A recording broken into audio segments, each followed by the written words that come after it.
nedåt. Going down.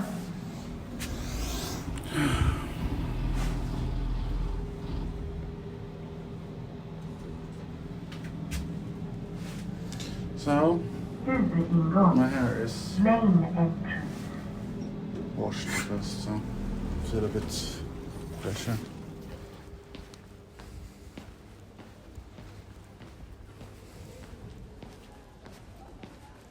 Oh, we're gonna clean my gut by getting some coffee. I guess that's how you say it.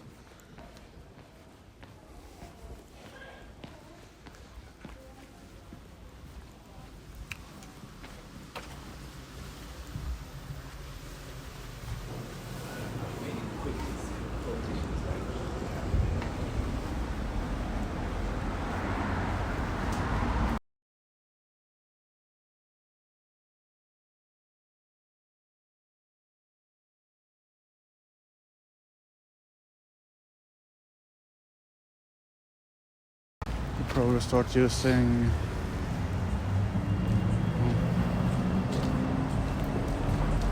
should probably start using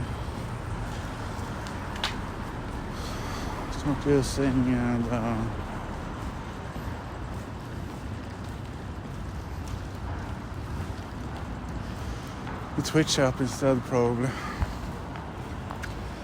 I'm not sure though.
Shouldn't probably drink coffee. But,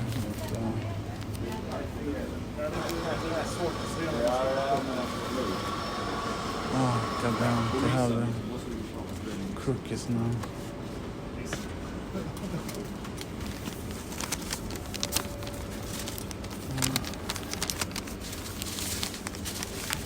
Look pretty good though.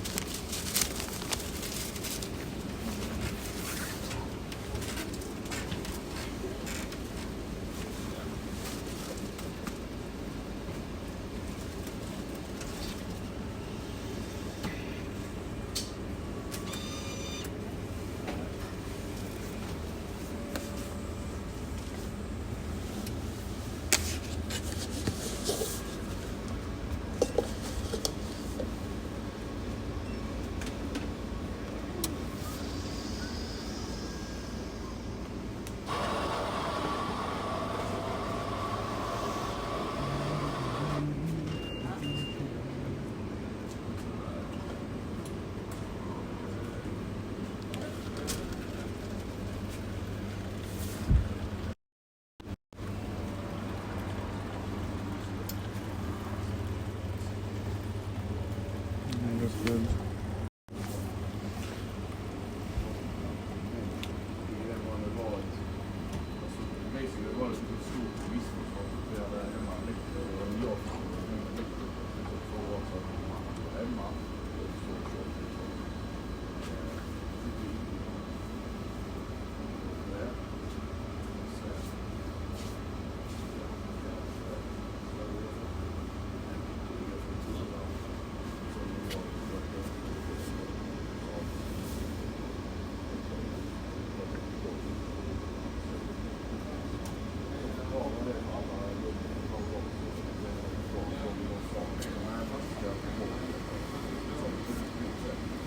Ursäkta.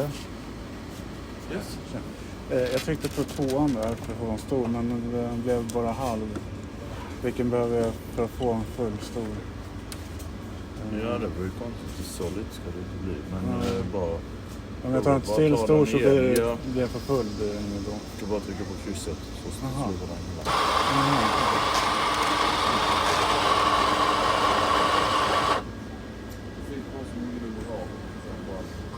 Okej.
Push. Yes. Man skrattar. Alltså bror. Bror, lyssna, få inte den här skitpaniken att du kommer att smälla det.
Bit warm. I should have taken some napkins to keep it up, but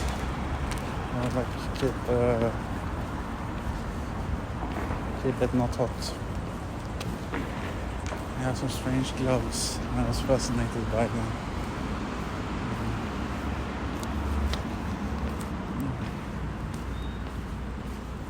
But he also has a hiking backpack.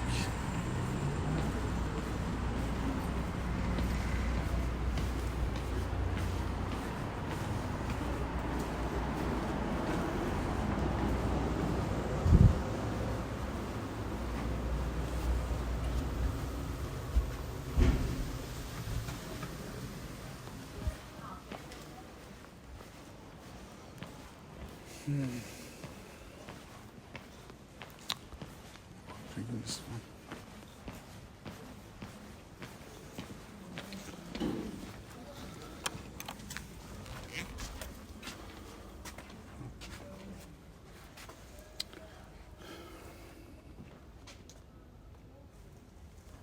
Left.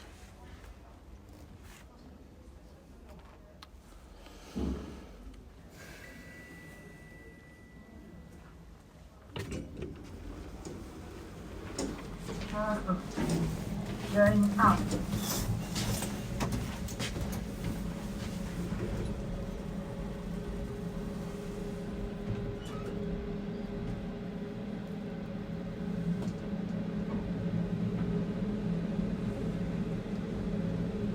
Fjärde våningen. Postråd.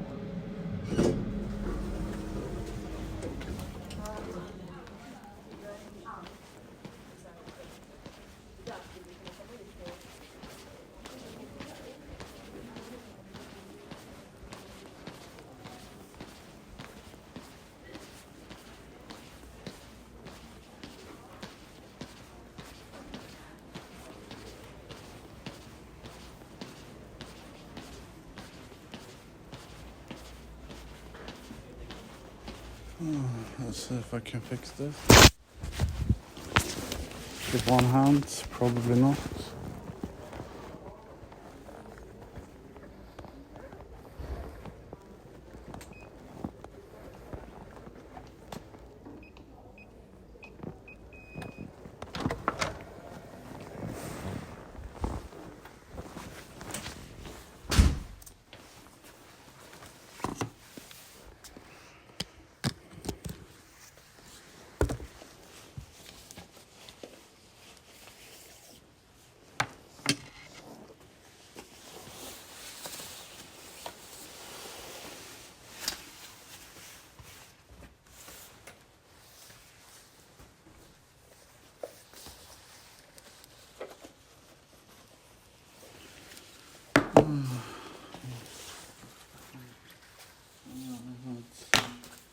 Okay.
They want to criminalize gay people, I guess.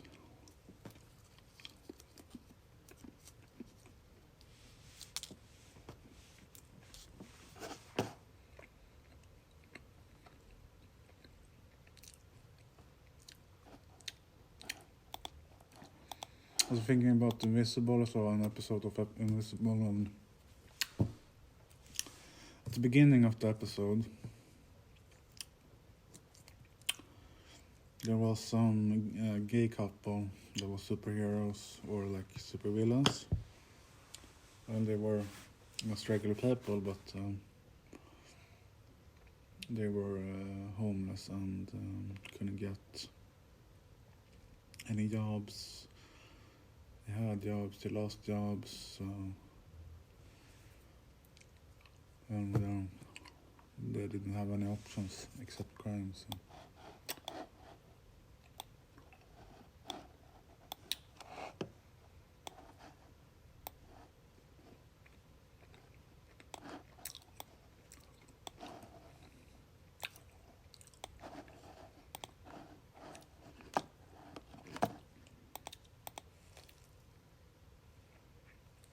Oh fuck, I might have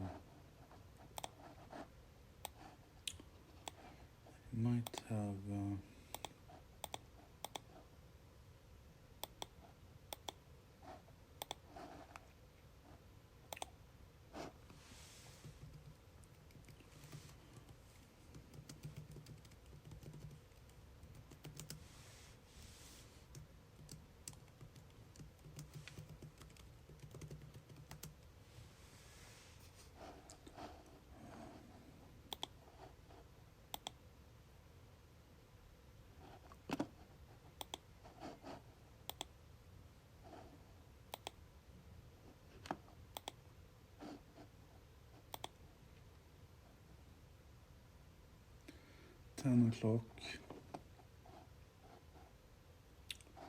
Dark side of gameplay. Was there any?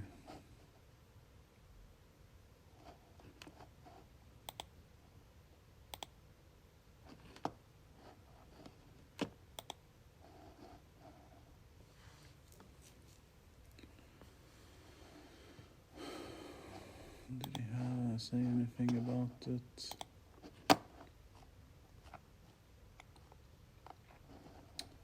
On Friday.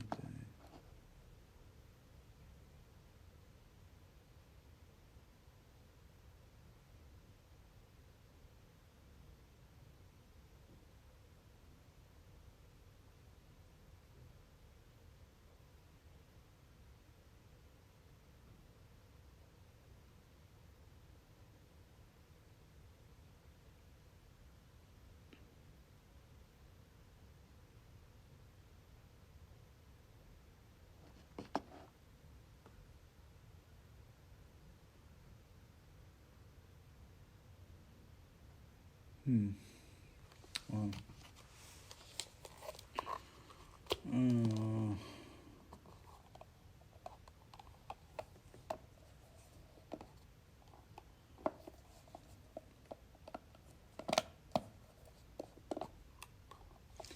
Already read. So I already did that.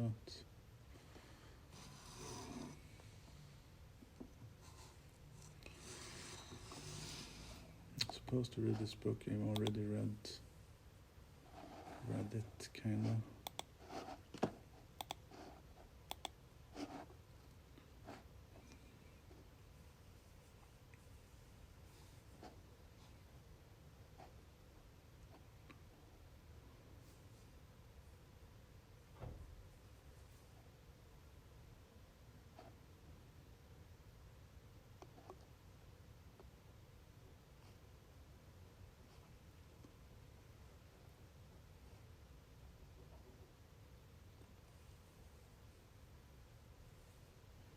Free defenses for the 14-inch barbed penis. What the fuck?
should actually check here. I haven't set up game project. When is this starting?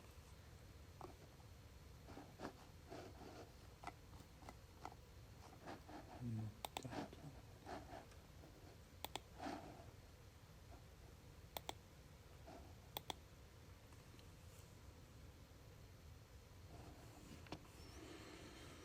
I need to add this to my schedule. This is a 3-week course.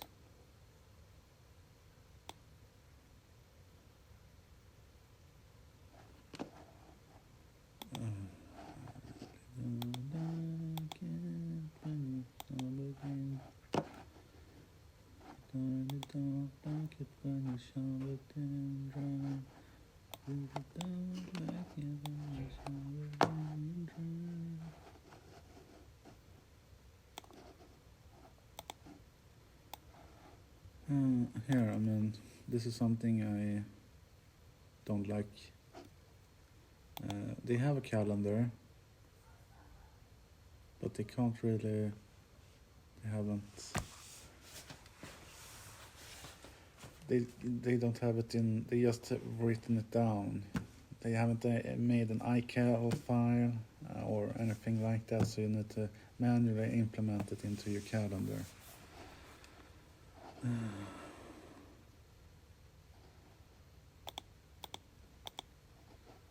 In April, 7th of April, we have this day here.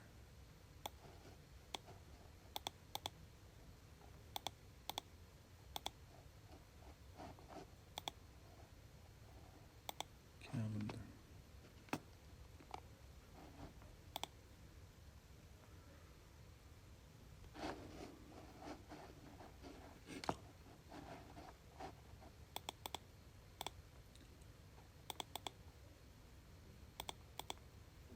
April, the 7th of April, between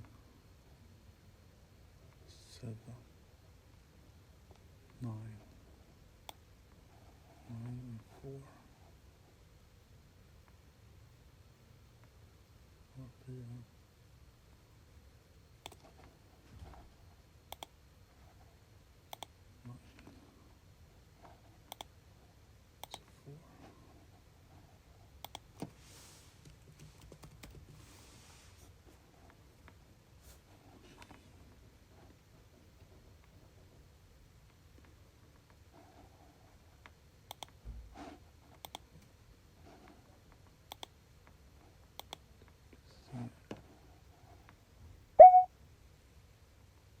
Oh, it's you. On the 7th. On the 9th.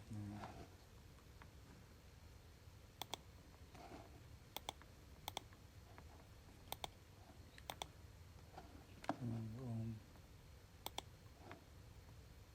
Friday. 7th.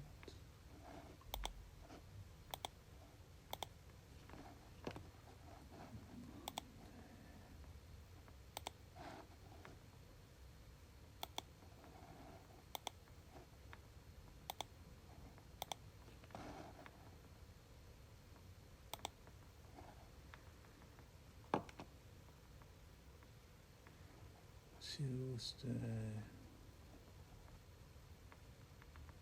15th.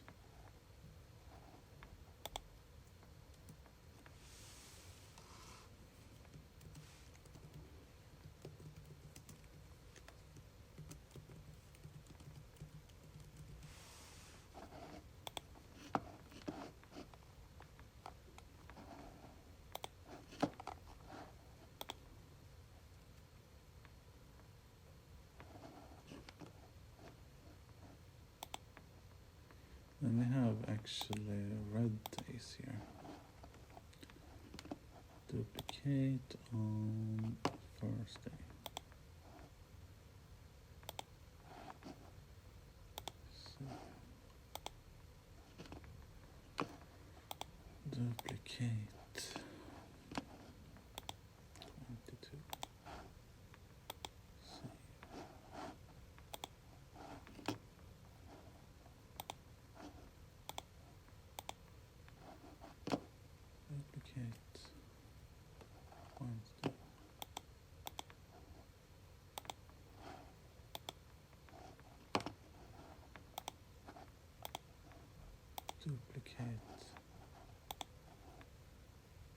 Friday.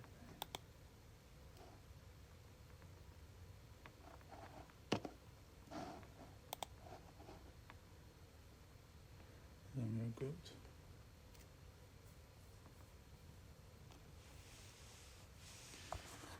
Dun, dun, dun, dun,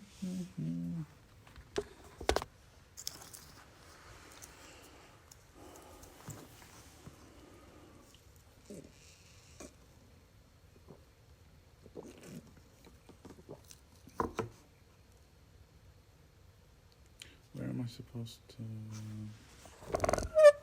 My instinct or something is telling me to go, but I'm not sure if that is the instinct or if it's my head. My diabetes or something. I'm not sure.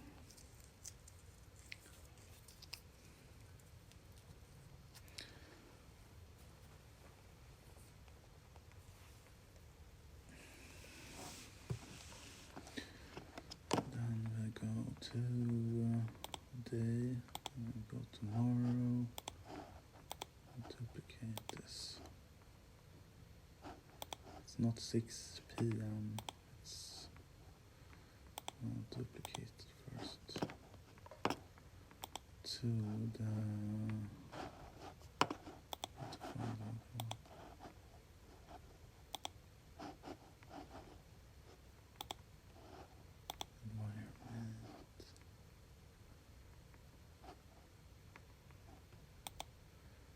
Is this the one? Is this the one? On Wednesday next week. On Wednesday, it's actually 4:30, not 4:30.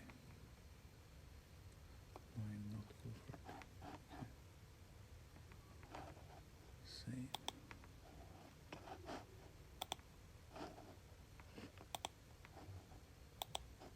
Not 6:30.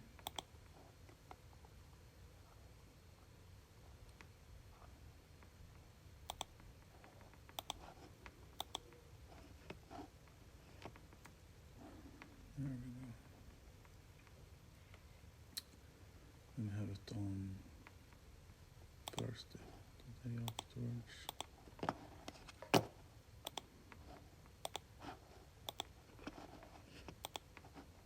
Duplicate.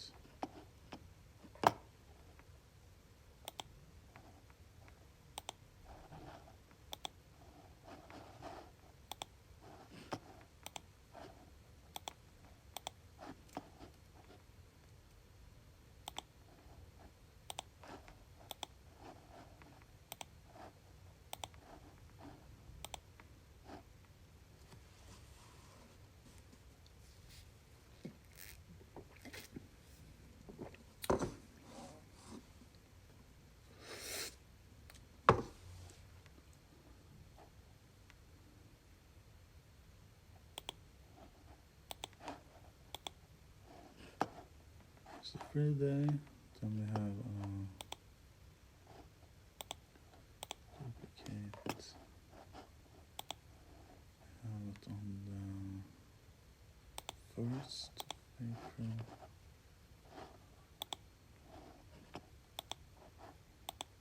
Okay, we have it on the 2nd of April.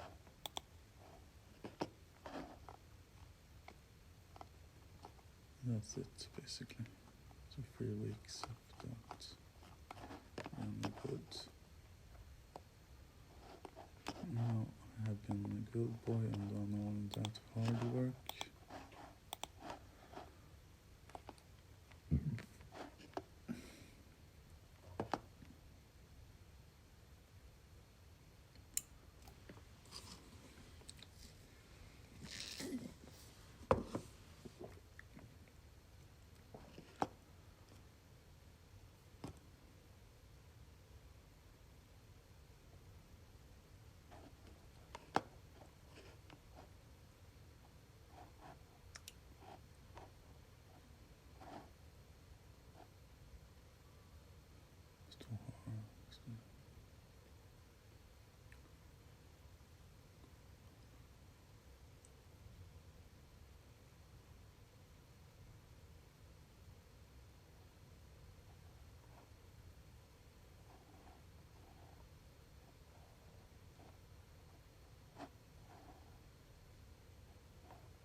Well,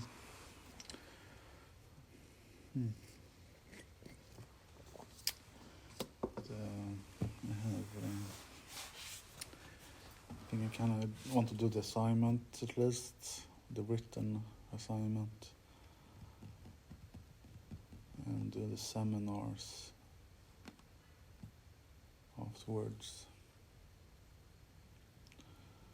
If I do the seminars afterwards, less people will be in the seminar, so I don't have to feel stupid about myself, so I can do them later. The examination.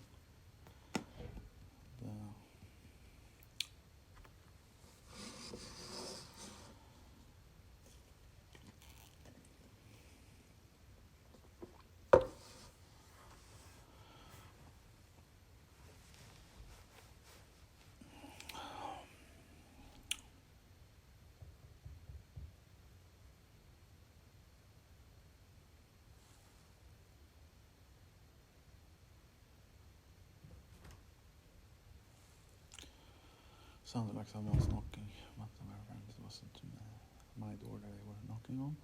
My door, but my door relevant to the context that I'm in right now.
I'm done with everything at the school.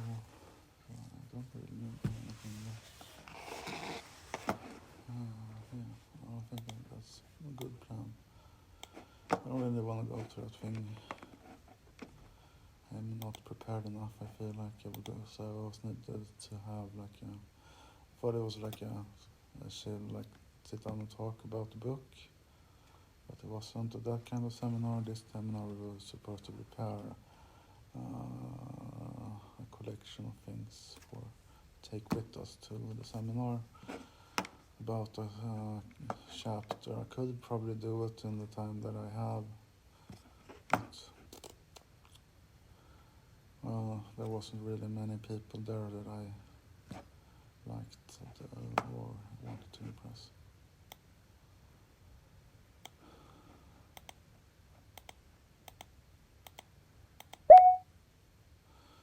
Onyx 1999.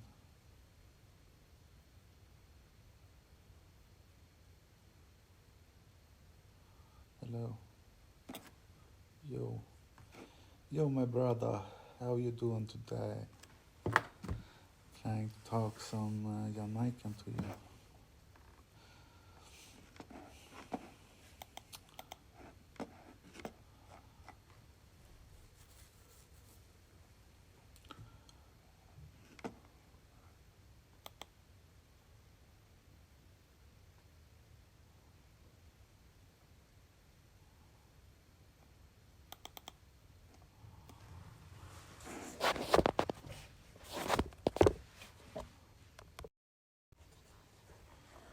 Is this a nice ass?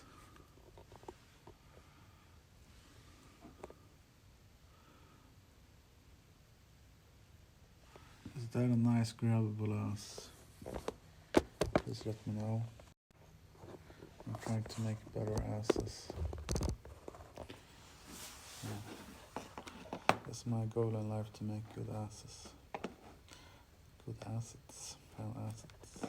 Assets.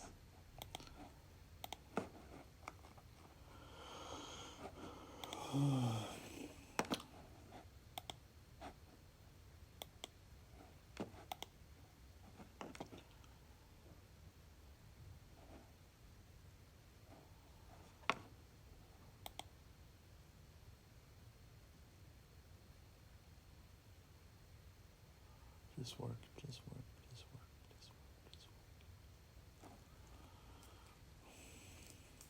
There's one function that, yes, it actually worked. Darkly playing with morals, ethics, and sexual violence. Sexual violence. Ashley M.L. Brown. Introduction. Games have a normal... The chapter is called Free Defenses for the 14-inch barbed penis. Darkly playing with morals, ethics, and sexual violence. So that's normative cultural association with lighthearted frivolity and fun, which is occasionally called into question when dark themes and concepts enter play.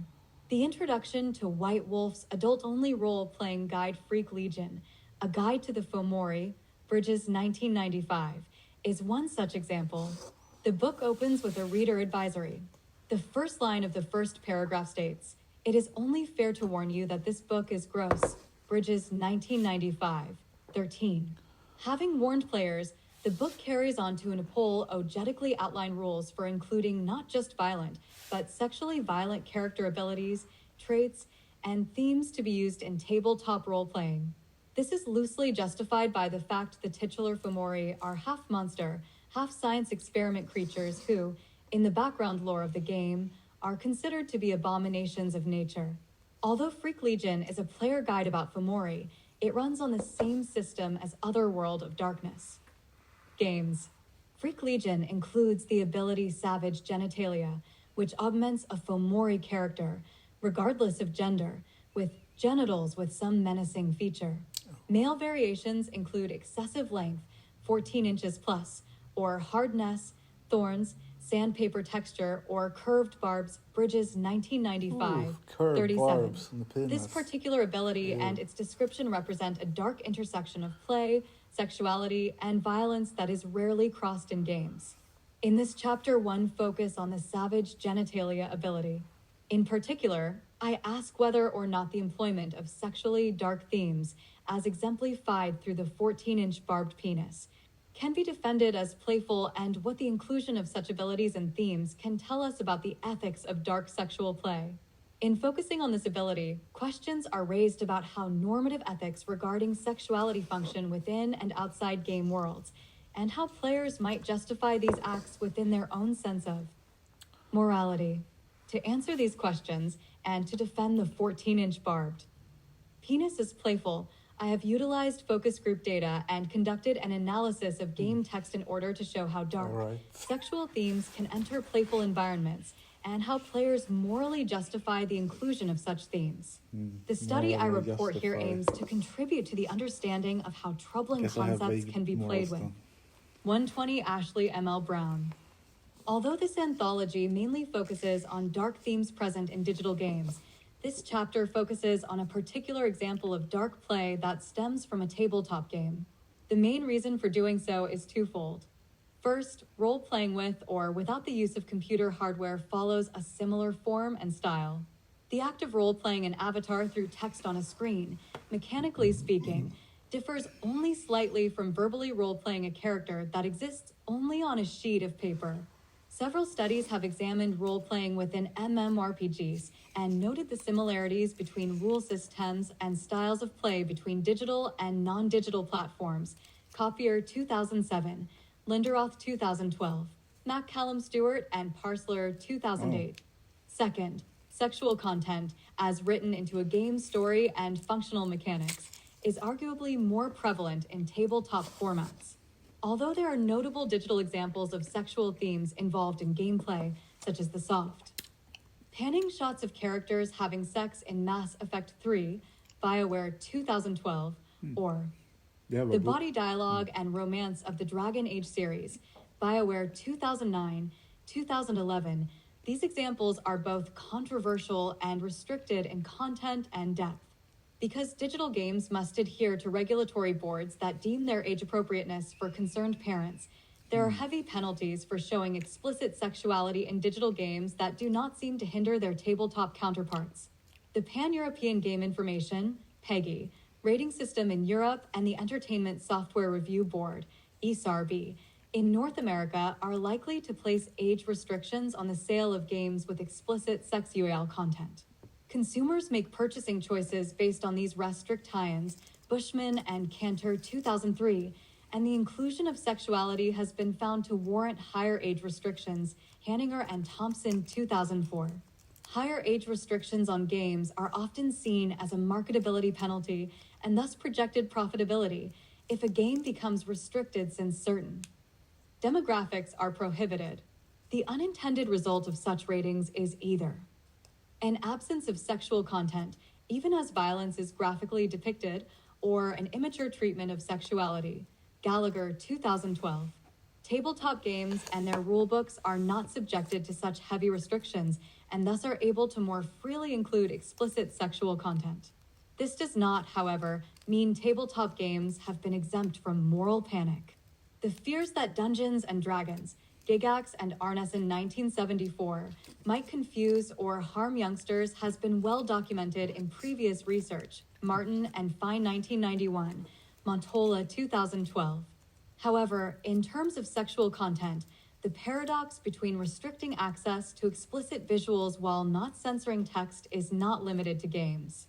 In writing about the differences in legislation between pornography and erotic literature, Irving Goffman notes, "What is offensive in a movie might not be offensive in a novel," 1974, 55. So there is a cultural precedent within other forms of media wherein fewer restrictions are placed on erotic texts than on graphic depictions.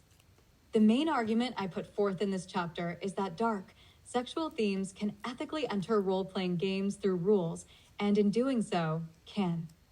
3 defenses for the 14-inch barbed penis 121. Create enjoyable moral quandaries for players. To do this, first a theoretical background is needed to define the nature of games and how it relates to the formation of ethics within game worlds. For this chapter, games represent an alternate reality that allows for an alternate construction of an ethical self subjected to the alternate ethics or rules of a game world. After a theoretical background has been established, I discuss the methods of data collection. Information about the focus group and participants as well as my own involvement in role-playing will be provided. Finally, the analysis will consist of focus group excerpts and observational data read thematically for insight into how the 14-inch barbed penis entered gameplay for one group of tabletop role players. The thematic analysis of participant responses is organized into 3 defenses that make up the heart of the chapter. The conclusion assesses whether or not the 14-inch barbed penis can be defended as a playful ability contained within the ethics of A game world, or whether the dark nature of a rule such as savage genitalia transcends the boundaries of play. Games, frames, ethics, and extreme role-playing. In order to assess how the 14-inch barbed penis causes ethical reflect tie-in through its use in role-play, an understanding of the nature of games must first be deconstructed. As stated earlier, games are often associated with fun, frivolity, and lighthearted themes and topics. In the popular imag and ation, this association likely stems from games' association with leisure pursuits. Likewise, academic attempts to define games have often relied on descriptors such as recreation, Kelly 1988, not serious, Huizinga 1949, and voluntary, Kalois 1961. Although not explicit in the previous definitions, such descriptors easily lend themselves to imagining games as spaces for lighthearted interactions with silly or fun themes. However, as this anthology attests, there are games that provoke players into engaging with dark themes that might be considered the antithesis of lighthearted and silly fun. Present in most games, digital or tabletop, are prompts to make moral choices and actions within ethical frameworks that, while being unique to each game, make reference to certain assumptions about cultural norms and appropriate behavior. We know, for example, that killing people is wrong, but certain games tell us that killing certain people under certain circumstances can be morally justifiable. In a nuanced and intricate way, most games invite the player to inhabit what Michel Foucault, 1984, 32 to 35, terms the third aspect of morality. Succinctly summarizing what Foucault's third aspect encompasses, Timothy O'Leary writes that it concerns behavior in relation to oneself. It is the realm of the way in which one, literally, brings oneself to either obey or transgress a moral code, 2002, 41. So while we understand moral codes as they are ascribed by a society or a 122 Ashley M.L. Brown. Game, and our behavior is undoubtedly modified in one way or another by that understanding. It is in the third aspect of morality, where we reflect on moral codes and our responses to them, that we develop an ethical self-constitution. However, as argued in this chapter, reflections on moral choices in games do not seem to affect ethical self-constitution. The nature of play and the structure of games, it would seem, allow flexibility in the interpretation of moral codes and behavior, and the overall significance both hold for conceptions of the self as an ethical being. Jesper Juhl, 2005, describes such a process in terms of games' ability to play with identity.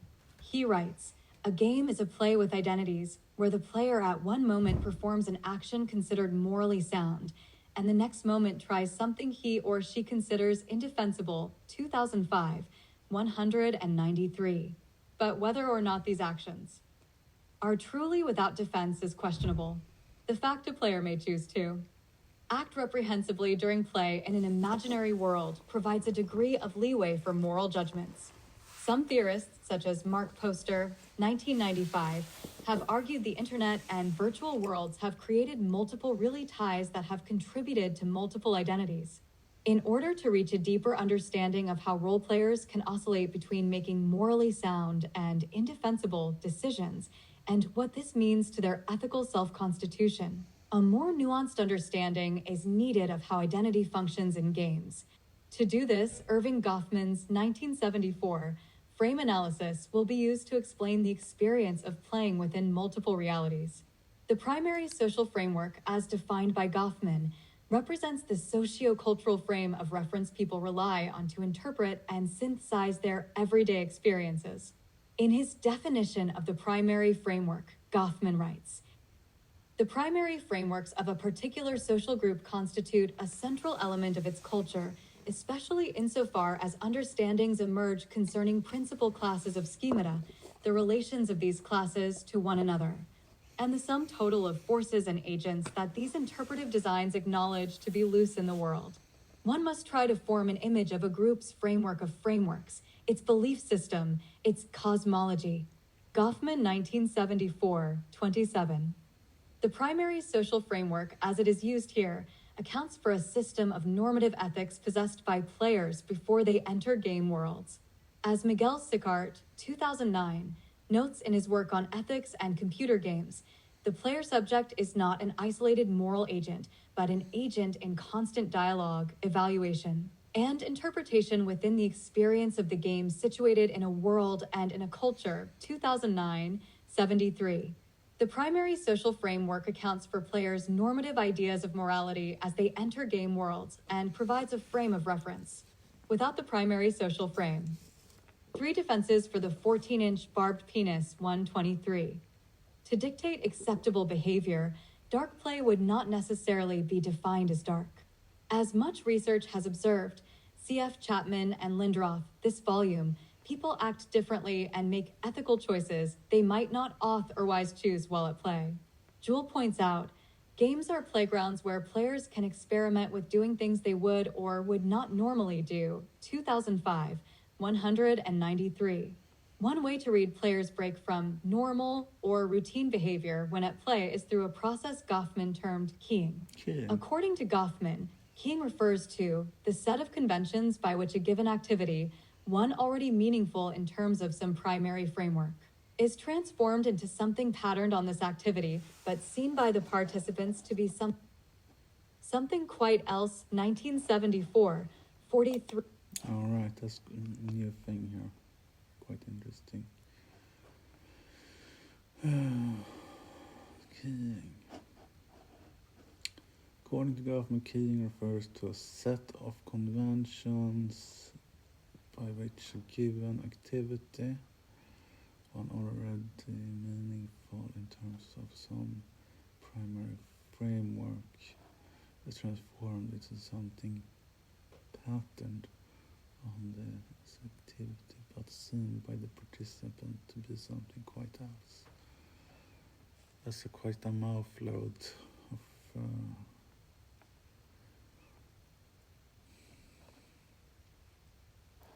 I don't understand what framework is referred to in this context. I know what framework is in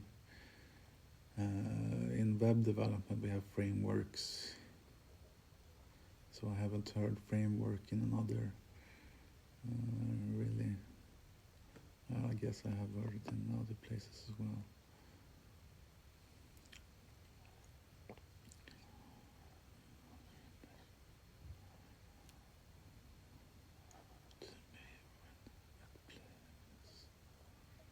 Processes the term keying.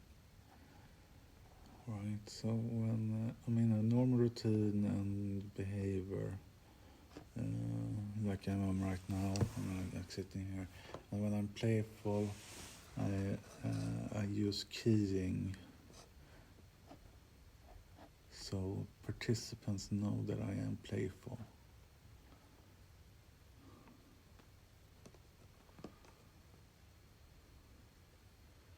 Keying relies on tacit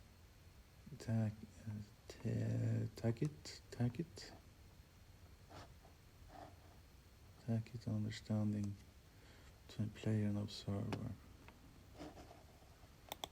43 to 44. Keying relies on a tacit understanding between players and observers that acts committed during play are done so for fun, frivolity, or in jest, and have a different meaning than might otherwise be attributed outside play. Working from this idea that play operates under a different ethical framework than normative behavior, Gary Allen Fine, 1983, built a secondary framework from observations of tabletop role players to simultaneously account for play's segregation from the everyday and to provide a way to study the specific level of interaction present in tabletop role-playing. The secondary framework, or the player frame, encompasses players' knowledge of the rules, mechanics, story, and other nuances of the game being played. In his words, players manipulate their characters, having knowledge of the structure of the game, and having approximately the same knowledge that other players have.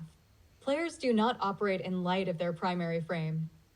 Works, in terms of what is physically possible, but in light of the conven. Tines of the game, Fine 1983, 186. The observation of a secondary player frame illuminates a switch in the active knowledge and behavior employed during the play activity.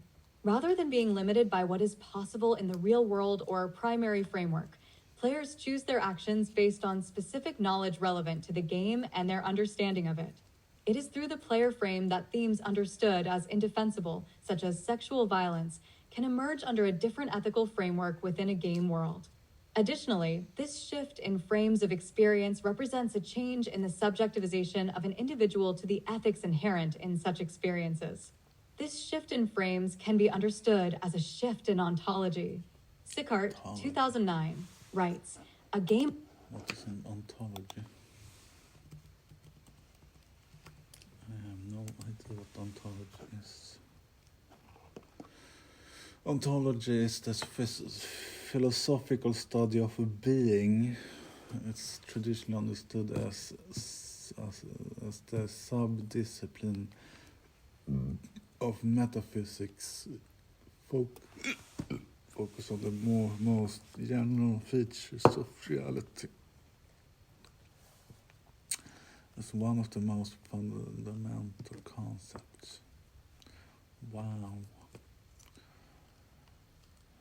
In the early 2000s, ontology migrated out of the realm of the philosophers when it struck a chord with computer scientists.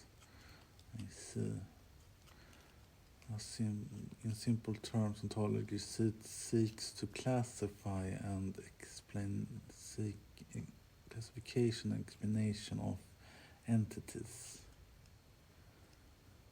What do you mean by entities? Like entities as entities, or entities as what they think is entities? Ontology is about the object of. Ontology is about the object of inquiry. What you set to examine. Object of inquiry. What you set to examine.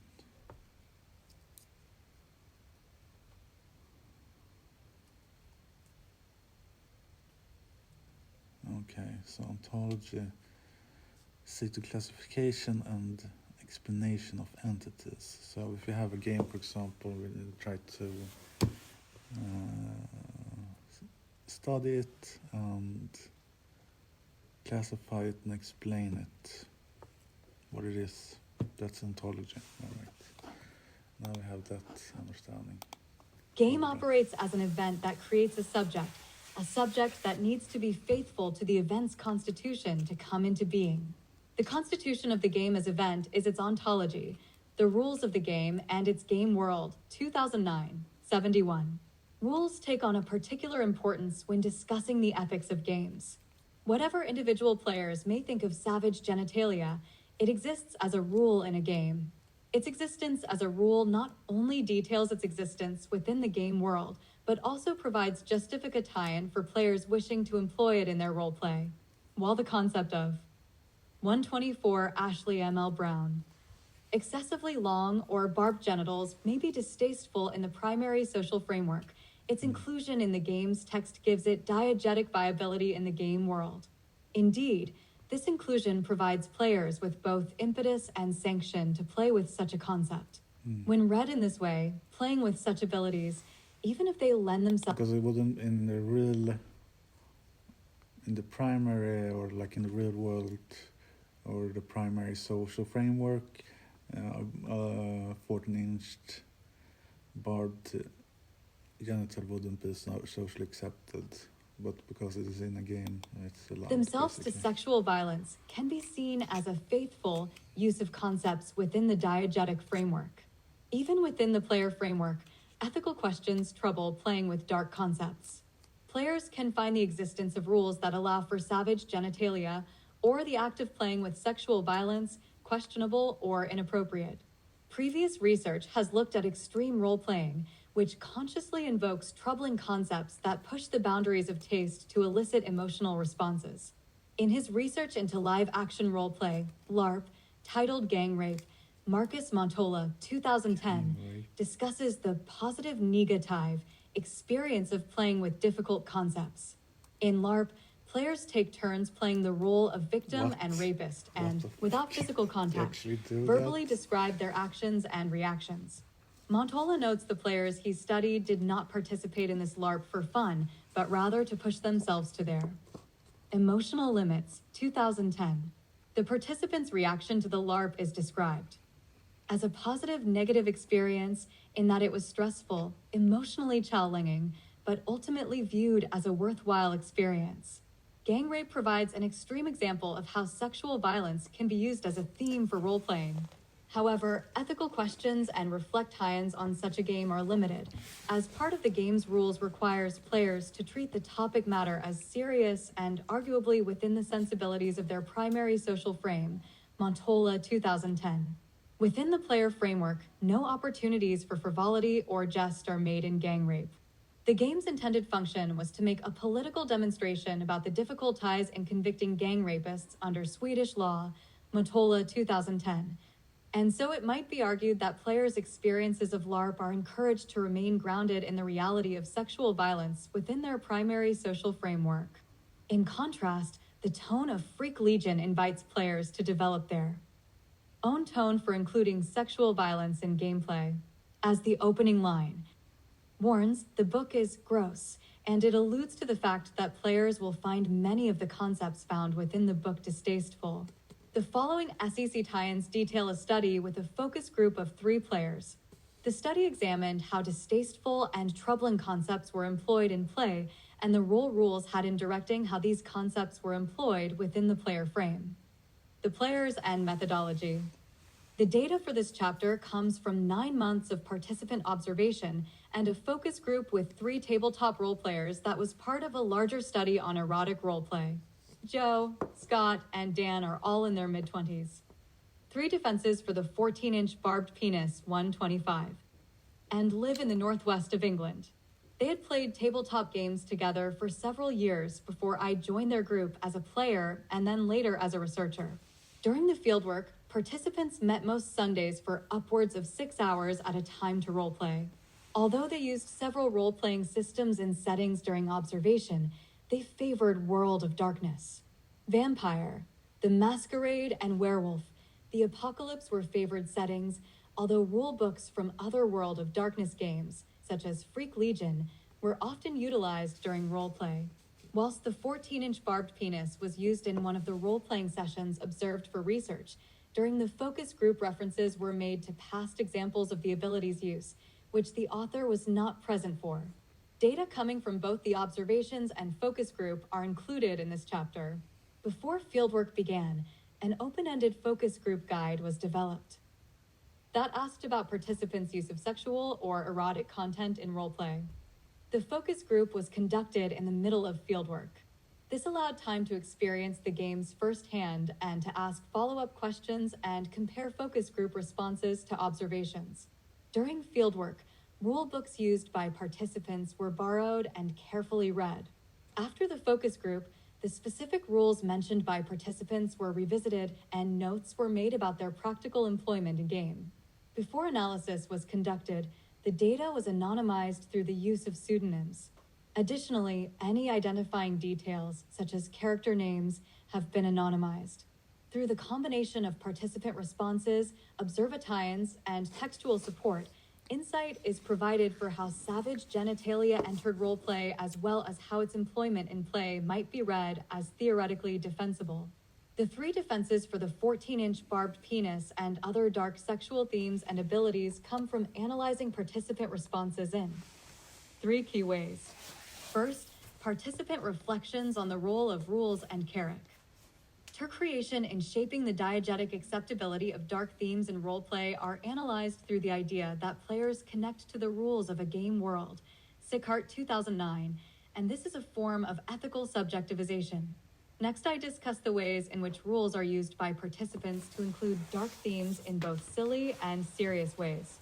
As previous studies have focused only on the inclusion of violent sexuality in emotionally serious contexts, Montola 2010, this chapter provides examples of a game rule interpreted as both silly, in which the 14-inch barbed penis was employed as a jape and serious, in an example where a character committed suicide as a result of sexual violence.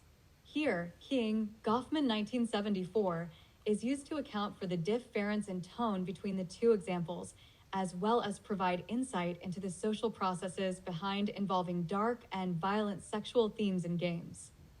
Finally, the role of rules in setting boundaries and limits on the appropriate. Ness of Dark Play will be analyzed through an excerpt in which Dan, the game master, felt uncomfortable with concepts brought into the game by a 126 Ashley M.L. Brown. Player. In this final section of analysis, the functionality of rules in maintain ing boundaries of comfort and acceptability will be explored using frame analysis, Goffman 1974. Dark Rules, Dark Play. The analysis of focus group data outlines how rules create moral codes within the game world. As the excerpt below shows, players primarily process and filter experiences of dark and violent sexuality in their games through rules. From this reliance on rules comes the first defense for include ing dark sexual themes and concepts in play. A follow-up question to the original focus group guide asked participants if they ever reflected on the sexual, and often violent, themes that emerged in gameplay. The question had been designed to hopefully inspire conversation about how the participants feel in their primary social frame about engaging with otherwise indefensible acts. In response, however, the participants pointed to rule books to justify their dark play. Using the game Werewolf, the Apocalypse as an example, the participants spoke of werewolf characters as being designed to rely on primal, violent, and sexual energy. In the focus group excerpt below, Dan and Scott emphasize the importance of rule books and game texts. Dan, to an extent, I'm playing in a playground. The game developers created, and if they say this is what black spirals do, and I make a black spiral character which does that. Scott, it's following a lead. Dan, for example, a black spiral métis around of high rank is going to be really fucking nasty. If the métis has fallen to the WRM, they will stop a fight to fuck a corpse of whatever they just killed. That is in the core werewolf book. Both Scott and Dan point to the public.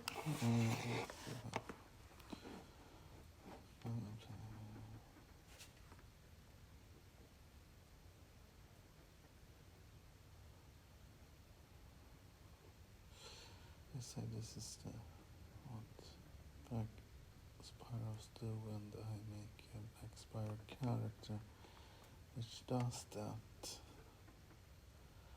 So it's following a lead. Example, a black spiral metis for forum of high rank is going to be really fucking nasty. If the metis has fallen to the worm, they will stop a fight to fuck a corpse of whatever they just killed. That is in core. What? That really exists. So in the werewolf game, there's like a character you can create, which is a black spiral character, and that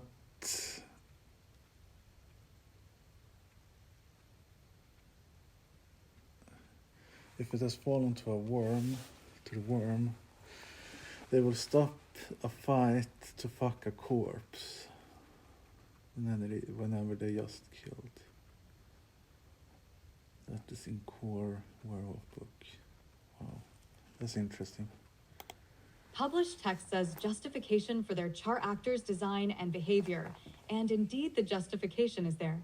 According to the core book they reference, the black spiral dancers are loathsome and evil, delighting in torture and pain, Reinhagen et al. 1994, 46. From this excerpt, we learn that if sex were to be included for black spiral dancer players, it would only be included in a violent form. In picking apart Dan's example character, the term métis refers to the deformed offspring that results from two werewolves mating, Reinhagen et al. 1994. Métis, okay. The litany, or rather the diegetic and game rules that govern werewolf society, dictates two werewolves must never mate. In addition to deformities, métis characters must also contend with scorn and rejection as they are viewed within werewolf society as evidence of sin. The term around refers to a set of abilities that define the character's role in a group. In other games, this would be called the character's class. Around are described as the Slayer, the Mad. 3 defenses for the 14-inch barbed penis, 127. Man-wolf, rage incarnate. Blood is his wine.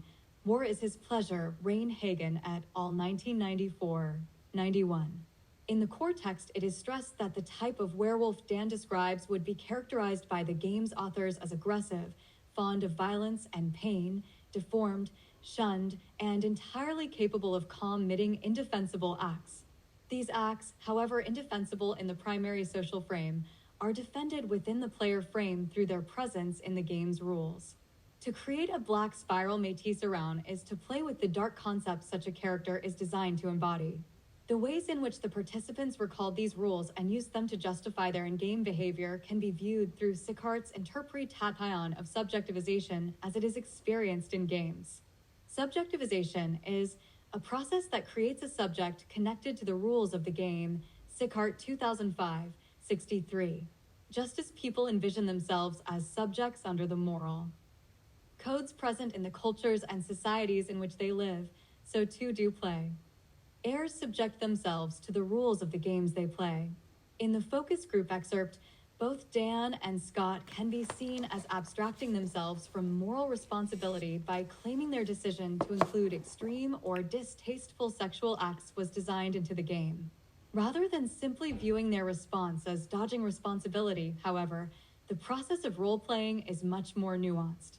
In role-playing werewolf characters, Dan and Scott have created a subject within the game world who is connected to the rules that dictate how a particular type of character should behave.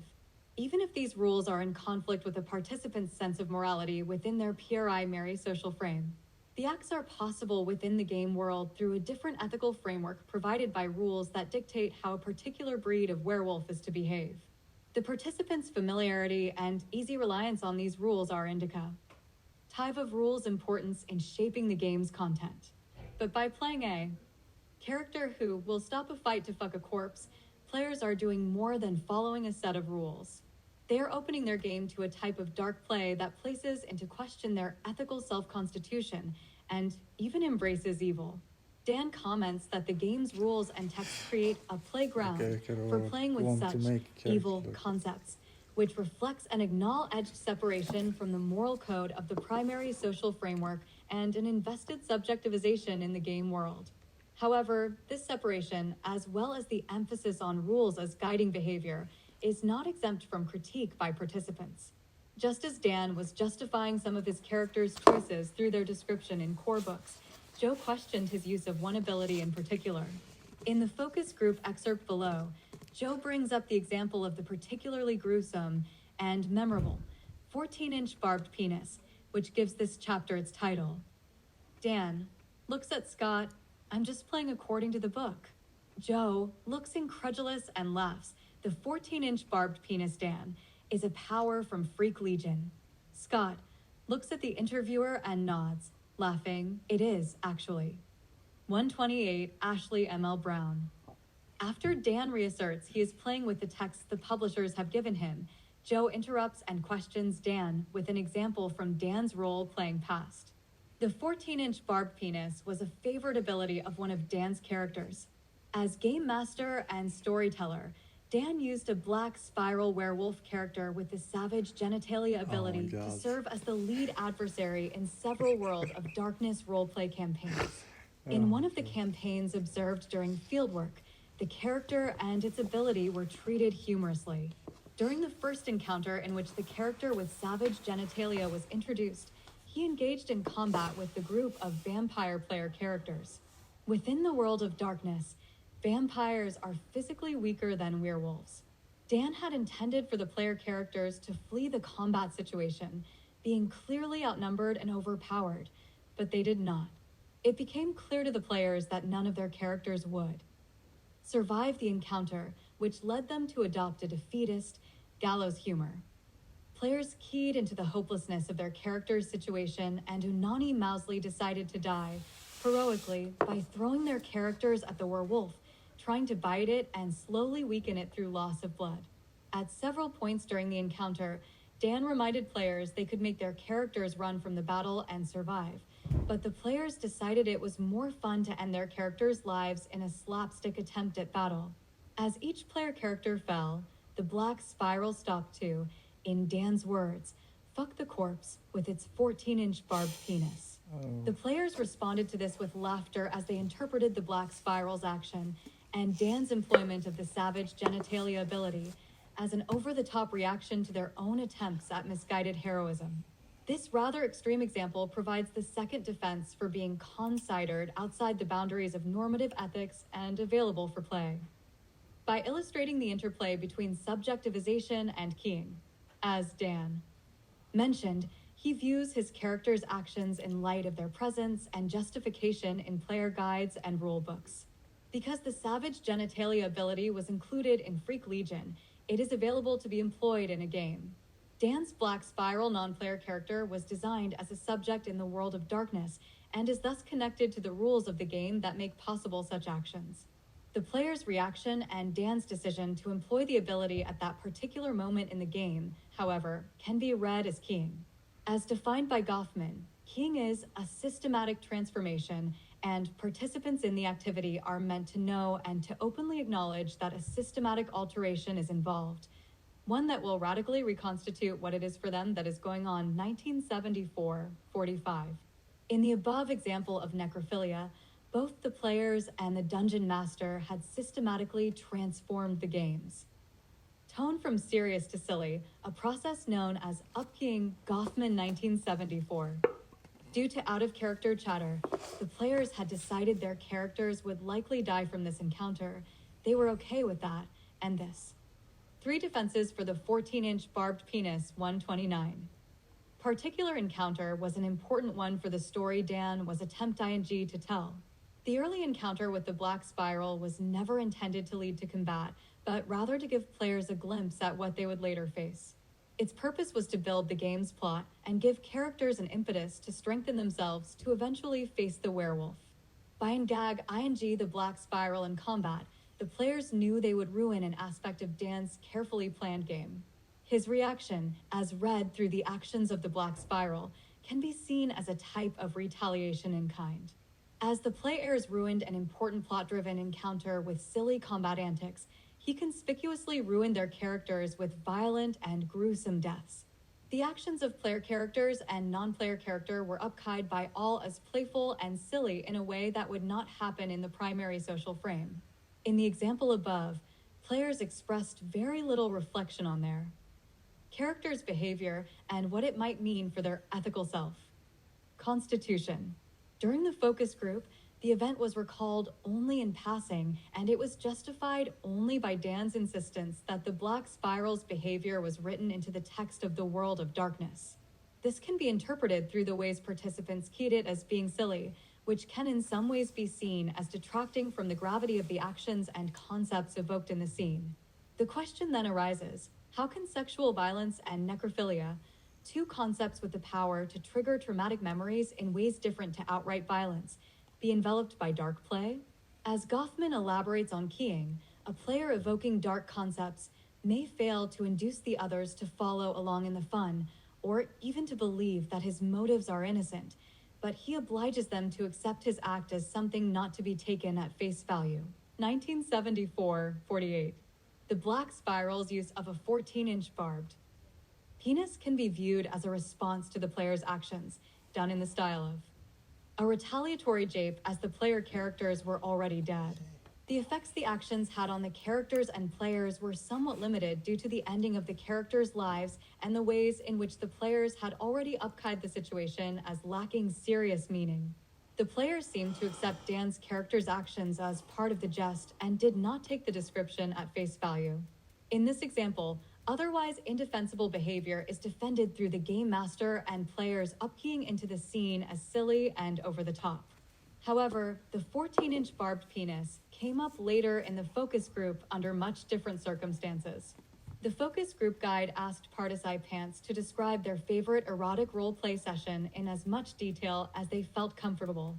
In response to the prompt, Dan described his harrowing first encounter with savage genitalia, which involved a former lover.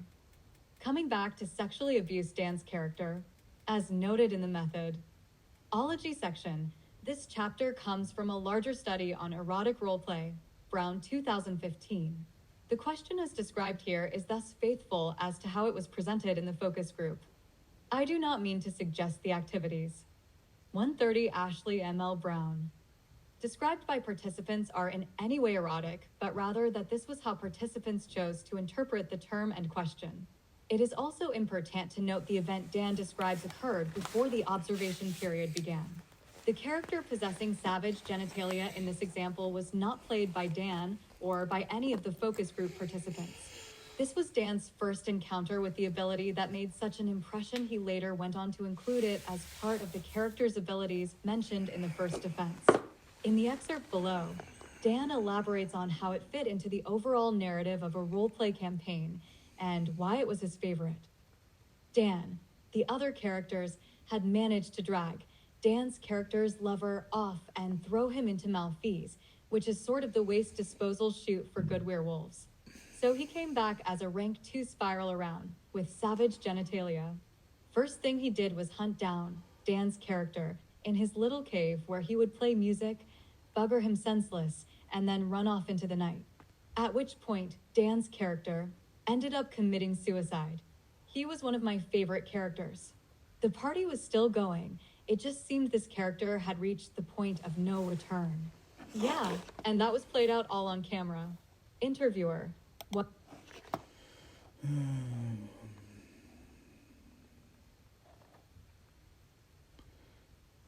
character has managed to drag Dan's character, lover of approval, and into the Morpheus.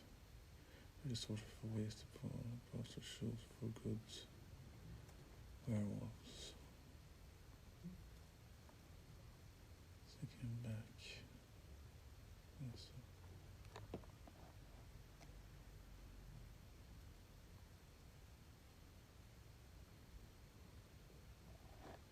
So, Spire.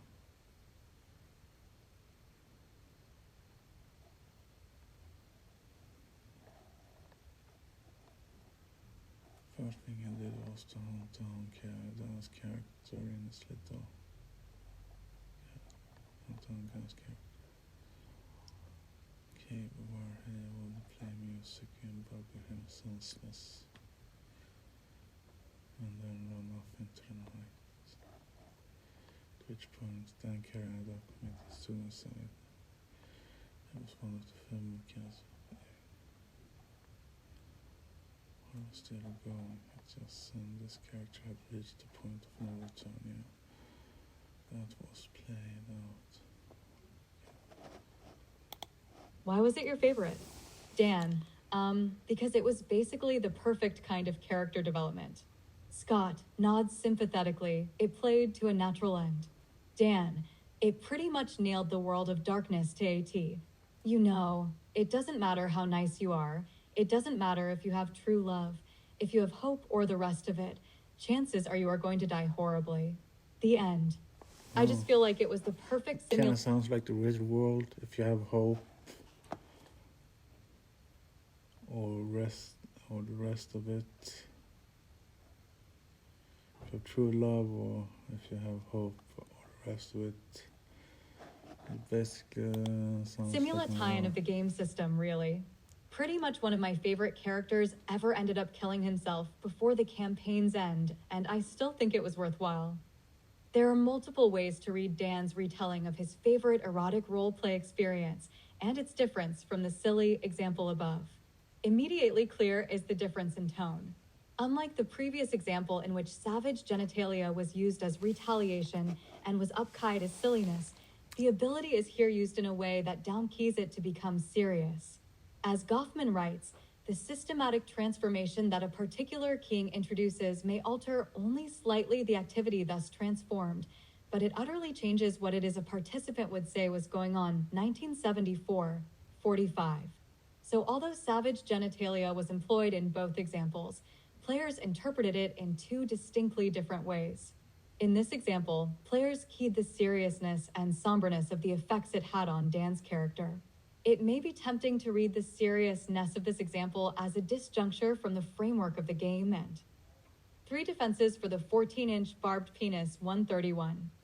A movement towards the primary social framework due to the change in tone. It might be assumed the participant's serious treatment of such an indefensible act is indicative of a shift in the frames under which the act is experienced. And because the act seemingly went untransformed from a normative sense of gravity it might possess in the primary social frame, it was abstracted from the frivolity of gameplay. However, Goffman notes, not all serious activity is unkeyed, and not all untransformed activity can be called serious. 1974, 46.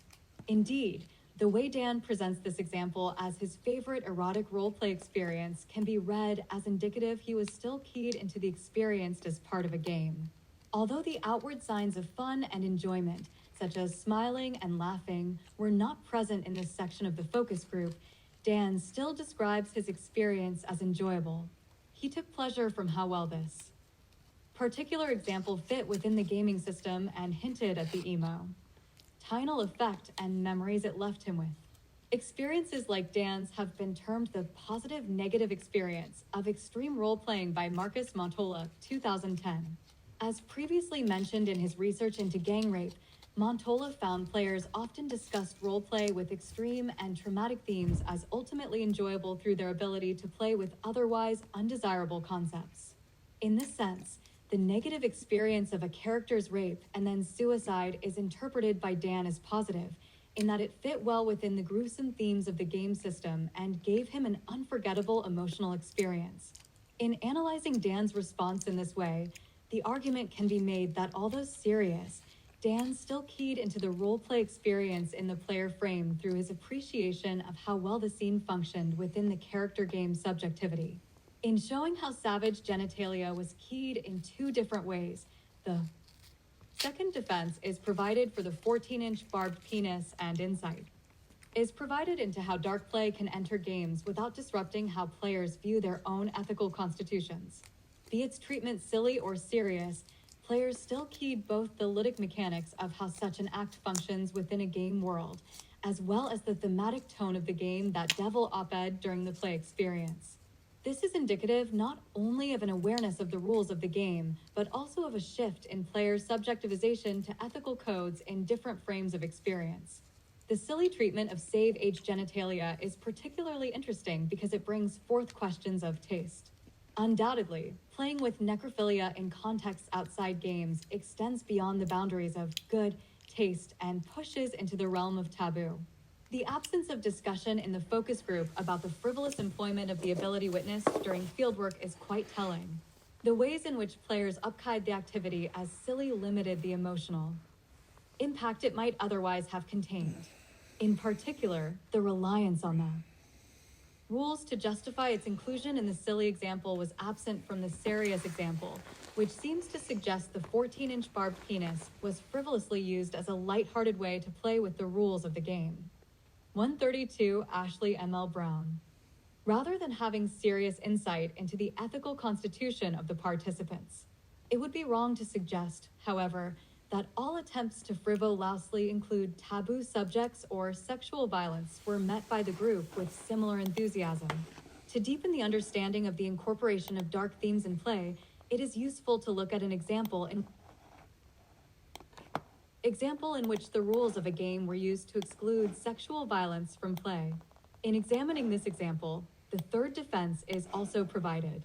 Dan, speaking as the group's lead storyteller and dungeon master, described a time when he felt uncomfortable moderating a game when a player tried to insert rape into a storyline where he felt it was unwarranted.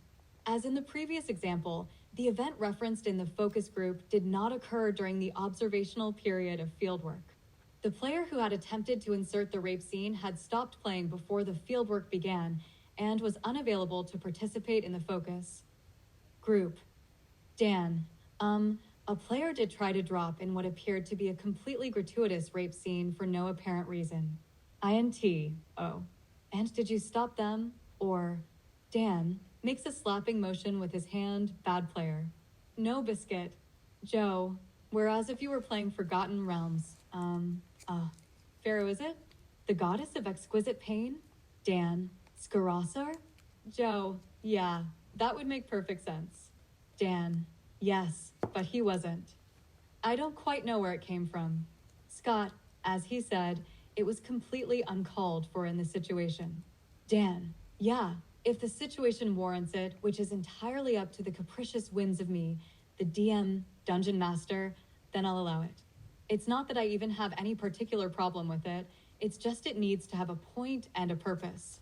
In the same way, I wouldn't expect a party to stop to break dance.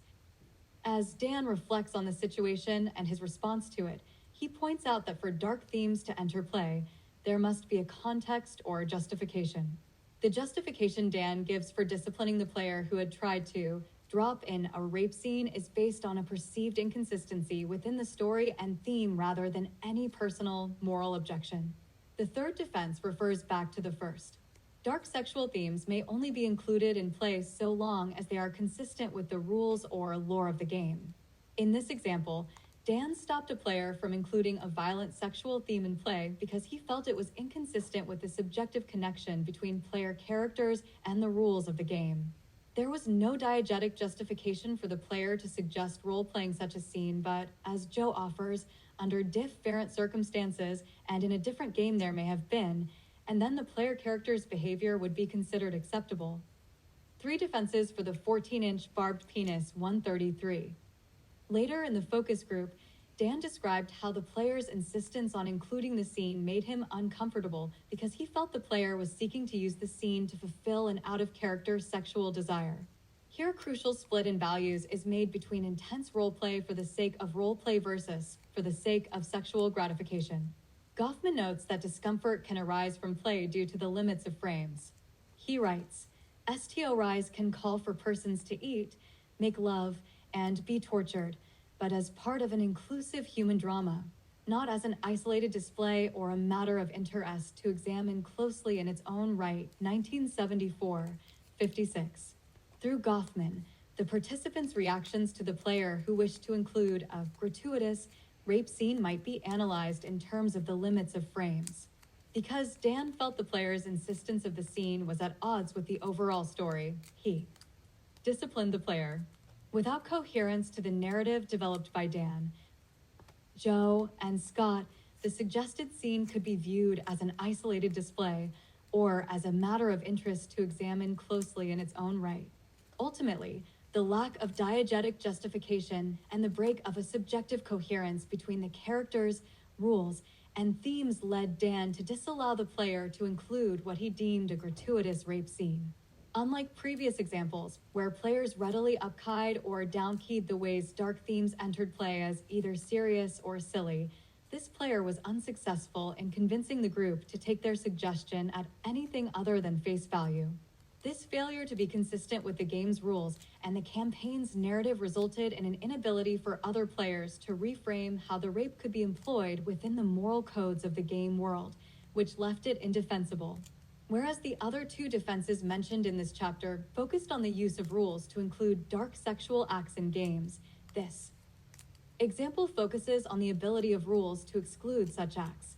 In showing the dual functionality of rules, the 3rd defense makes clear that dark sexual acts may only be included in games and made available for play so long as the suggested act is consistent with the ethical codes of the gaming system, properly keyed into by all those participating, and have diegetic relevance and impetus to occur. Conclusions. In defense of the 14-inch barbed penis, it is possible for dark themes, including necrophilia and sexual violence, to enter into games in playful ways without having a negative impact on the player's conceptualization of their ethical self-constitutions. As this chapter has shown, this can be done for either silly or serious purposes, but to be defensible, it must be done within the rules and moral order of the game world. The interplay between players' ethical subjectivization to the rules of a game and their ability to upkey and downkey these rules as appropriate or inappropriate provides illumination into how dark themes can enter playful environments and illustrates the 134 Ashley M.L. Brown process of submitting oneself to the moral order of a game world. Examining such a submission provides insight into how alternate worlds, experienced through alternate frames, can give rise to alternate ethical selves. In the first focus group excerpt of this chapter, Dan discusses role-playing games in terms of a playground. He suggests that during a game, he is obliged to act within the rules that have been laid out by the game's creator. From Dan's perspective, dark themes can enter play through design and players can be seen, to some extent, as following a lead. However, this lead only extends as far as players are willing to accept the connection between characters, rules, and narrative. Savage genitalia can ultimately be viewed as defensible when contextualized within the player frame. The moral codes that influence the construction of an ethical self exist within the primary social frame and thus have limited presence within the player frame.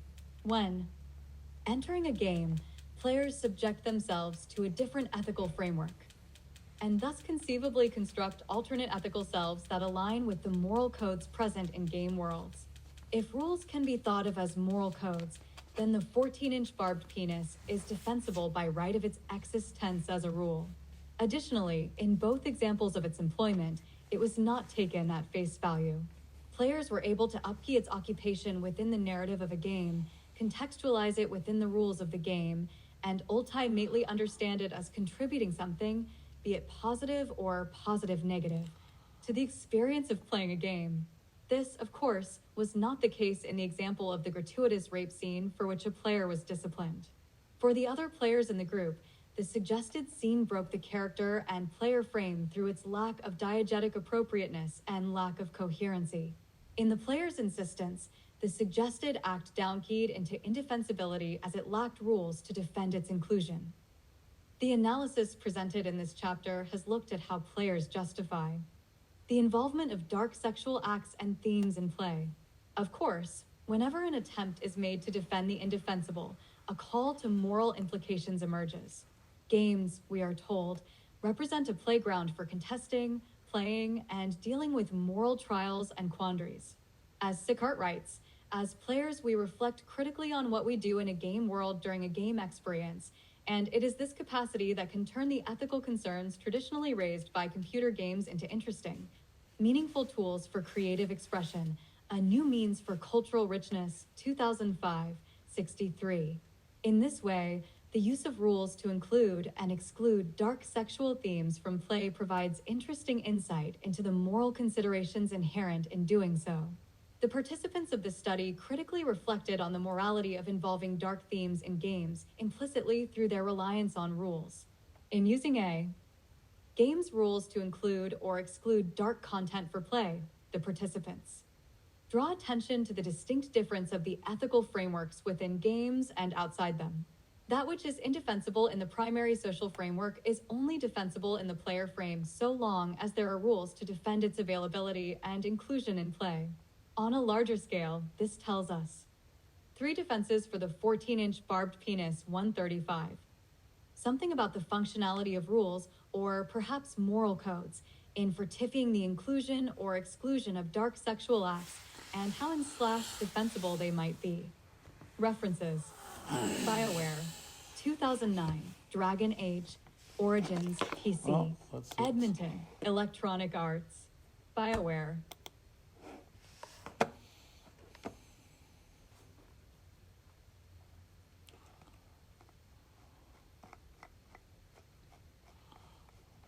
Go.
that was quite an interesting chapter.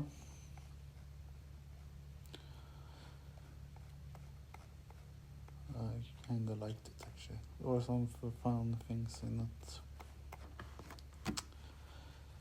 Werewolf with a 14-inch barbed penis was quite interesting, thought-provoking character that I haven't thought about earlier. There's also a dancer. Good morning. Iron Bolt, hello. Good morning.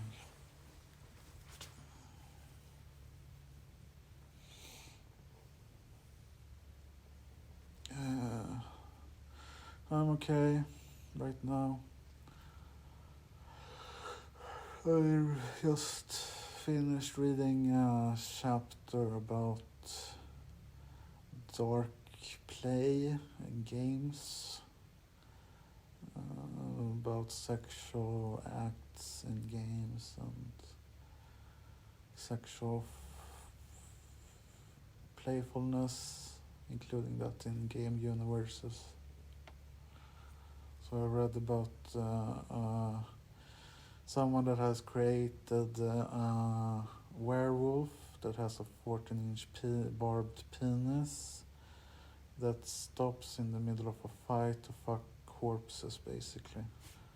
That's basically what I learned about that, and they did an analysis why. So this werewolf is basically dances around on the battlefield, and when it kills something, it stops in the middle of the fight to fuck that corpse, basically. So yeah, and it's allowed because of the rules and the morals of the game world, basically. It's kind of funny.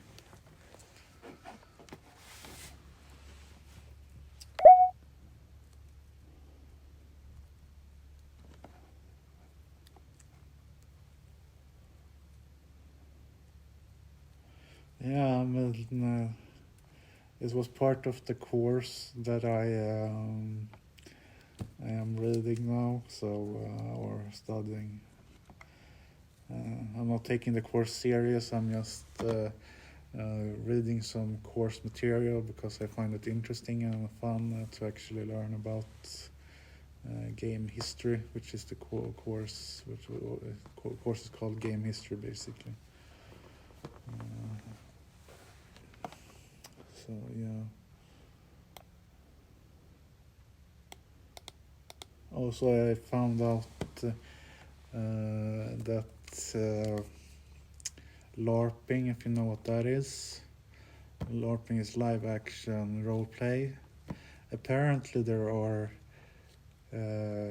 gang rape is taking place in the role playing of that. Apparently, I did not know this, but apparently they form a circle, and then they point out a victim, and then they shout out what they're doing, basically in words to the victim, and that's how the gang rapes in LARPs take place, basically. I had no idea that was a thing, but that's a thing actually, so.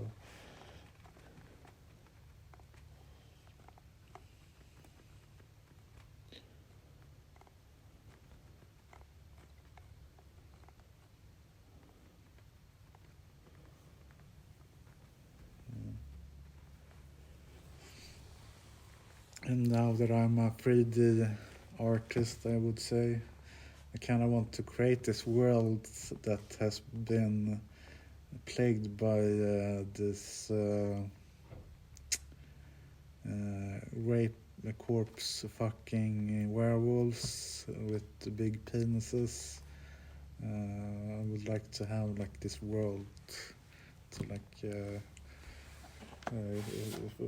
find it interesting, and I would like to create a world around that theme where the main protagonists are corpse raping werewolves, basically. Would have been interesting, I think.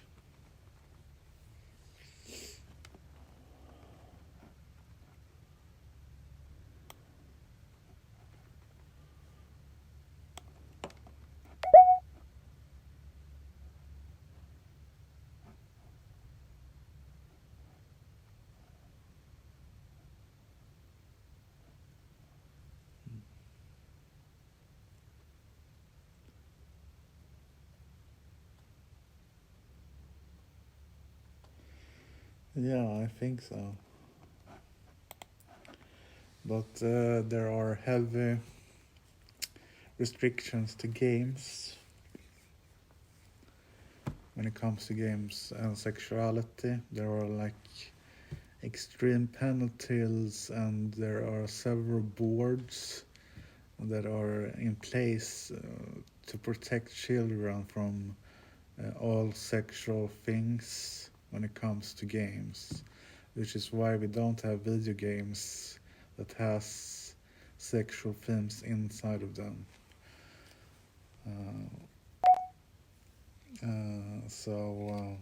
Yeah, that's why games don't have any sexual themes, and if they do, it's usually cutscenes like in Mass Effect stuff like that.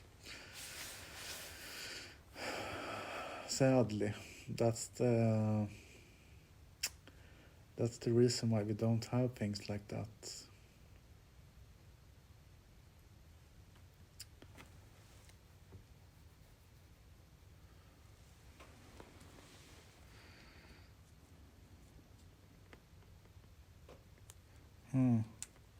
Really?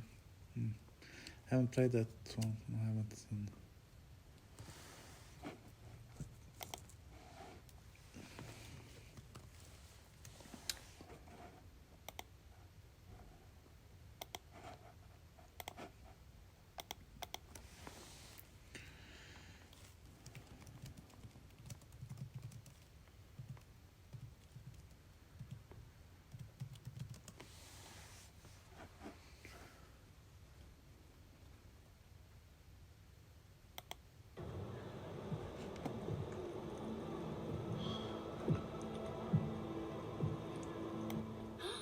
Is Kratos?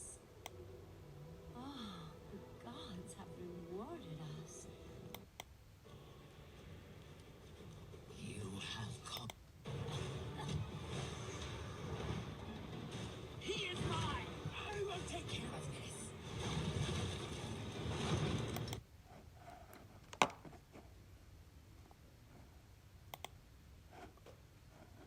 Oh fuck! I can't log in. I need to be. I was trying to look that up. What you said, but I need to be logged in order to access it because it's age restricted. God damn it.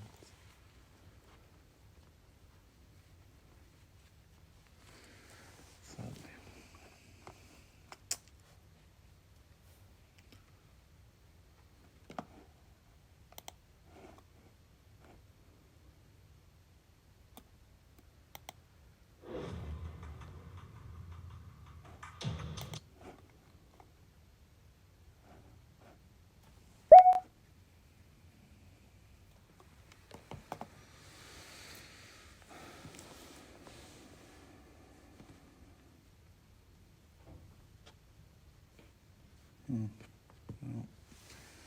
Well, they are blurred out since I'm not logged in.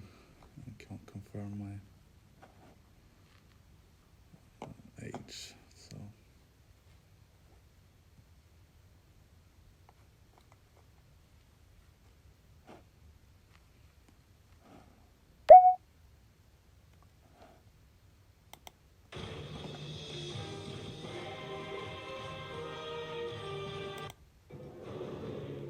You look tired. He chose us. What about me?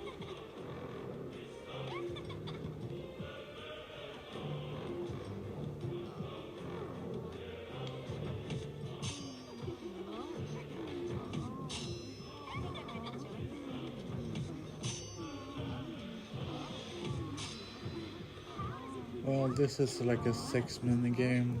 You don't see anything, but it's from God of War. There's like tons of women walking into the.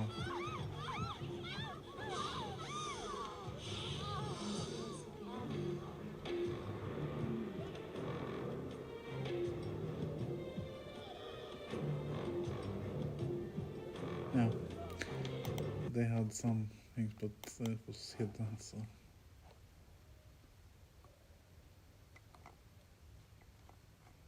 I didn't know that actually.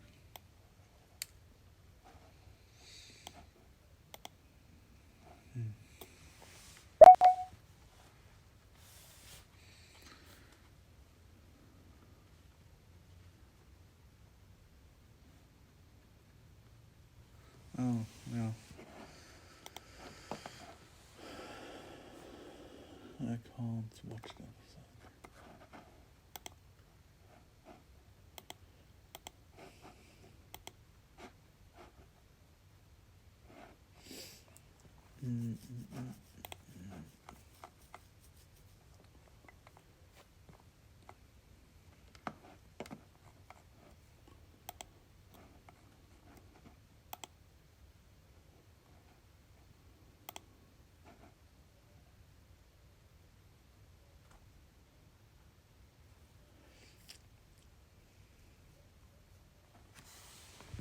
Far Cry.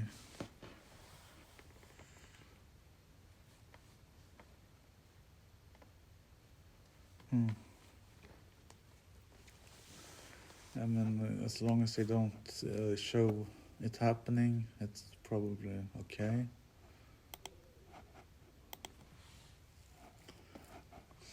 That's how you go around it, I guess.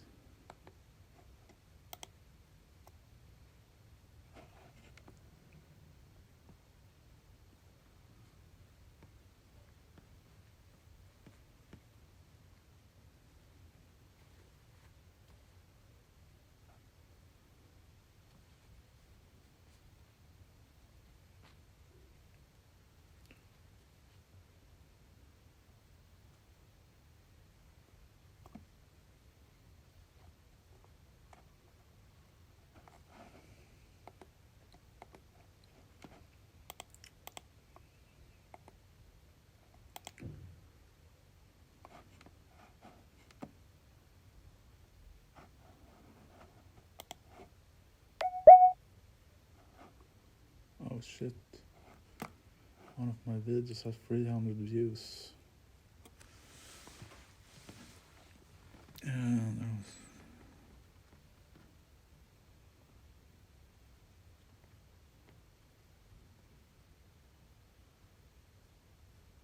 oh, alright. Yeah. That is something.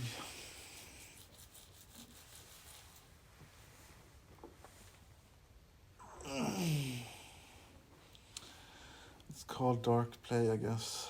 I don't know if you can classify it as dark play, but if it's actually happening and you can see it, then it's classified as dark play, I guess.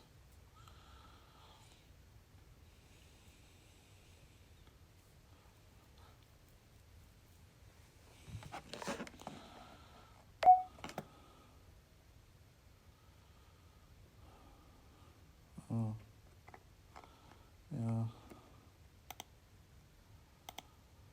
I played Mass Effect and Dragon Age, and I have done all the sexual things there and or romantic things in there. I'll play those games.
I don't know why, but I think the title is the one thing.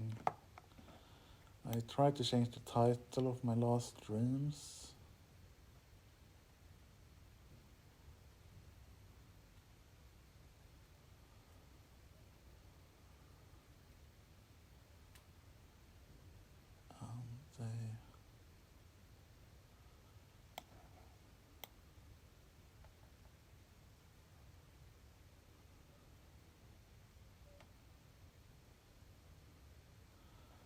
I think it's the title, I guess.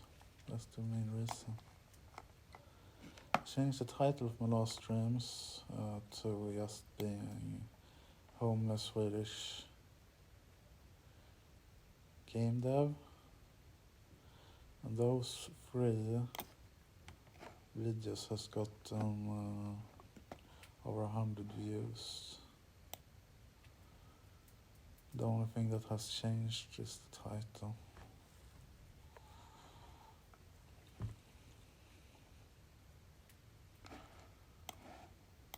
Do an analysis here.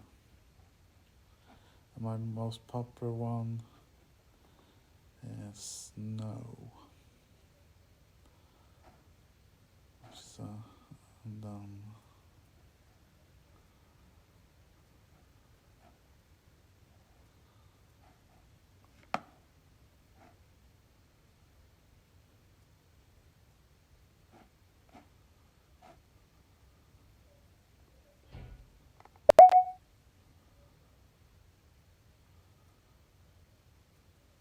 alright. No problem.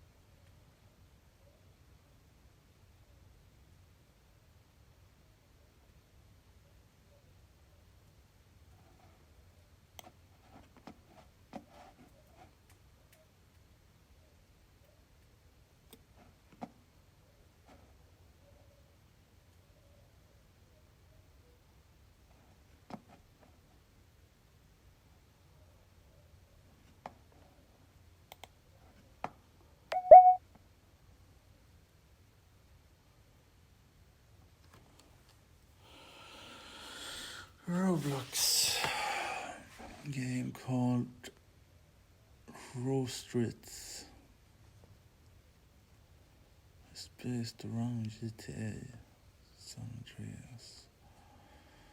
However, that spot is pretty addicting game. Really? I'm not familiar. I played Roblox once. I went in there and I was in this town square. I walked around a bit. I was confused. I didn't know what was going on. I think I played some mini games and then I didn't play it anymore.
Okay. I was trying. A classmate said he made some money from selling things he made on the store there, and that's the main reason I wanted to go back in and try to sell some stuff.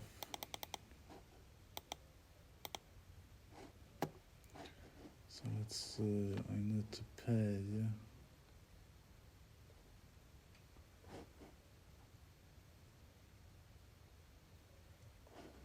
129.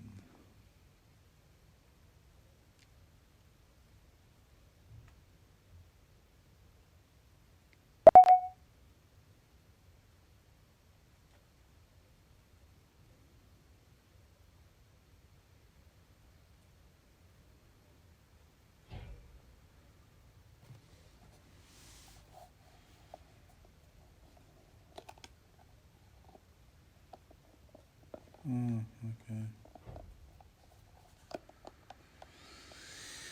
It's not easy if you don't know what you're doing. That's for sure. I need to...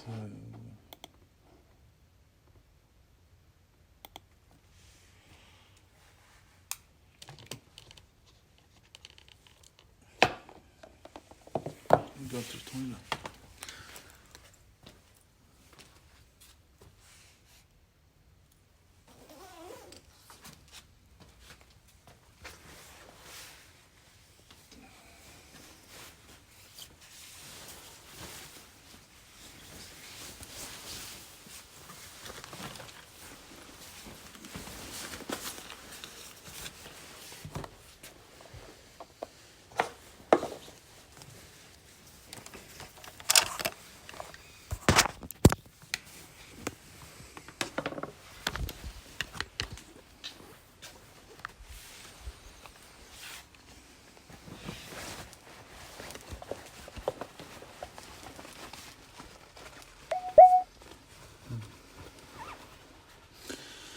Based on forest with cabins where people work can relax and talk.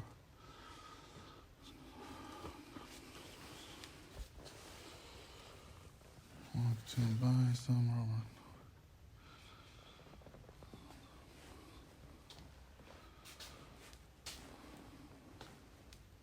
Oh. Yeah.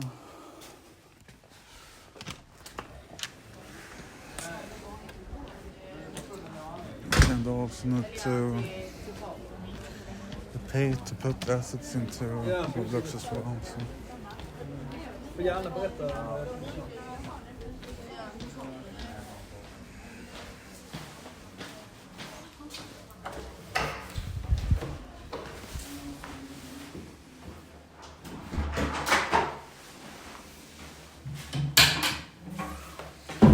Yeah, I'm gonna mute her for a second.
statistik.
Oh, let's see here.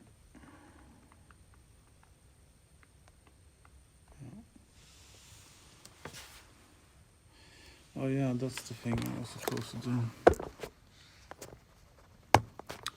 I'm gonna end the stream here, I think, and see if I can get the Dark Legion game streaming. So I might be back in a few seconds. Let's see. Bye in the meantime.